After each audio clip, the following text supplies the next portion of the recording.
Welcome back to In the Paint. Marshall has been every bit as good as advertised. The 2A 6th-ranked Lions are 7-0. They've dominated opponents so far, winning all but one of their games by double digits. Marshall traveled to Paris for a rivalry matchup in the LIC. As you can see, the Paris faithful fired up for this one. It didn't take long to get rolling in this one. Off the tip, the ball makes its way to Marshall's Daniel Tingley, and he gets the Lions on the board early. Paris has turned a nice feed inside. Whoop-hoo! Inside by Mason Hutchins. J.R. Brinkerhoff banks it home, deuces in the Tiger Den. Later, great ball movement by Marshall. Jesse Burdick gets the inside, gets the hoop and the harm. He gives Sports 10 some love with the point right there. All Marshall in this one. Jordan Wallace has it on the wing. Spin move.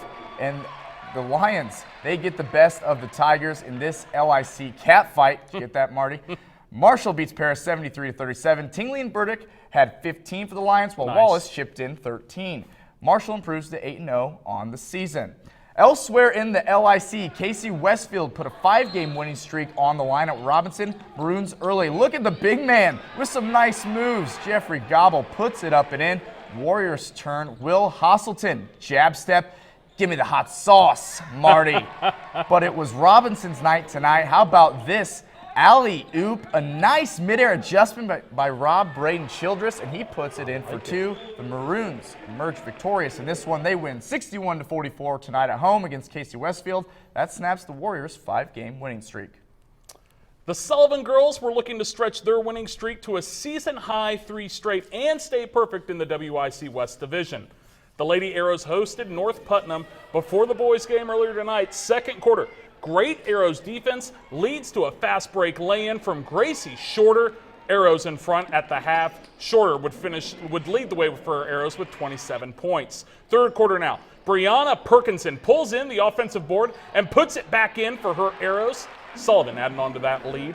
Later in the third, the ball finds freshman Claire Williams for the putback lay-in. Sullivan Lady Arrows beat North Putt 62-49 in this one. Meanwhile, back at the Green Dome, both Northview and West Vigo were looking for their first conference win of the season. Third quarter, great defense from Audrey Spencer as she comes up with the steal and the layup on the other end.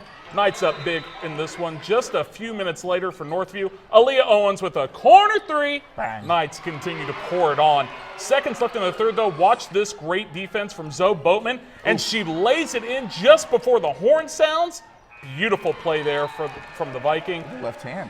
Finished it with the left. Northview picks up the road victory in this one, 53-33. Over in college, IU played their Big Ten home opener tonight against Nebraska. This one was as tight all the way through as it was advertised it would be. Hoosiers trying to put this one away, but Burke knocks down the three with a second left in regulation. Dom, we're going to overtime. Oh, boy. And in OT, it's that freshman, Trace Jackson Davis, who's as good as advertised. He finishes this one there at the rim. IU protects home court as they beat Nebraska 96-90 in overtime. Time now for the Sports 10 Spirit Award winners, and guess what? We had a lot tonight, Dom. Terre Haute South was the first ones up. Look at these guys, blacked out, ready to go. But there were the rivals across the court, not to be outdone. Terre Haute North, they had a little bit of a country theme. Oh, I like that. The flannels. A little bit of a hoedown. It's cold. Got what you got to do. I like it. Northview Knights always travel well. They're at the Green Dome right there, all fired up as well. Oh, yeah. But West Vigo right there across. I tell you what, it's early in the year. West Vigo fans, you're leading the charts, I think. They're packing the stands, and then I loved this. Look at this, these guys. I thought this. Like concussion protocol. We need more helmets. Give the fans more helmets. Listen to me now, athletic director Shakamak here, also on the final fan tonight, back-to-back weeks for Shakamak. It's time now for the Subway play of the night. We couldn't really pick one specific play because Zeta Hatfield had so many plays tonight. Look at her. So we just went ahead and gave her the award. She had 28 points and 11 boards to lead her Braves to a crown victory. Well done, Zeta. Just with banana cakes. I mean, my favorite one's coming up, though. Like, that's a nice little putback. Here's my favorite one, though, where the ball just magically finds you when you're just having a night like this. Ooh.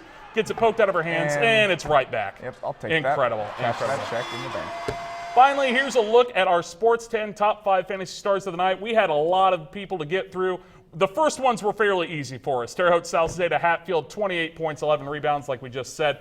You got to put her on there, especially when it comes to winning the crown. Yeah, there's no question. I mean, 27 points? Was that what it was?